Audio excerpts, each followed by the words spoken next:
para daw sa kalikasan, para daw sa dignidad ng mga commuter. Pero teka lang, modernisasyon nga ba ito o tinatapon lang natin ang mga mahihirap sa basurahan? Pag-usapan natin ang jeepney phase-out. Aminin na natin, sa papel, maganda ang plano.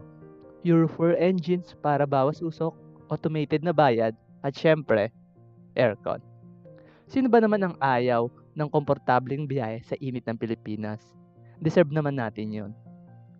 Pero, ito ang kritikal na tanong. Sino ang magbabayad? Ang presyo ng modern jeep ay umaabot ng 2.4 hanggang 2.8 million pesos. Ang subsidy ng gobyerno? Barya lang kumpara sa utang na papasanin ng mga driver. Paano babayaran ng isang tsuper na kumikita ng 500 pesos kada araw ang milyon-milyong utang?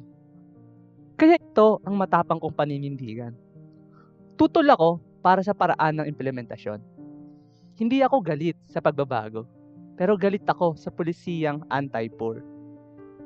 Tinatanggalan natin ng kabuhayan ang maliliit na operator para ibigay ang kalsada sa malalaking korporasyon. Hindi ito modernisasyon, ito ay negosyo. Ano ang aral dito? Ang tunay na pag-unlad hindi nang iiwan. Kung gusto talaga ng gobyerno ng maayos na transportasyon, dapat sagot nila ito at hindi ipapasa sa mahihirap. Dahil ang bansang maunlad ay hindi yung puro bago ang sasakyan, kundi yung walang nagugutom na tsuper. Ako si John Lester A. Centino at ito ang aking critical analysis. Kayo, sang-ayon ba kayo sa phase out? Comment nyo sa baba and click the bell button.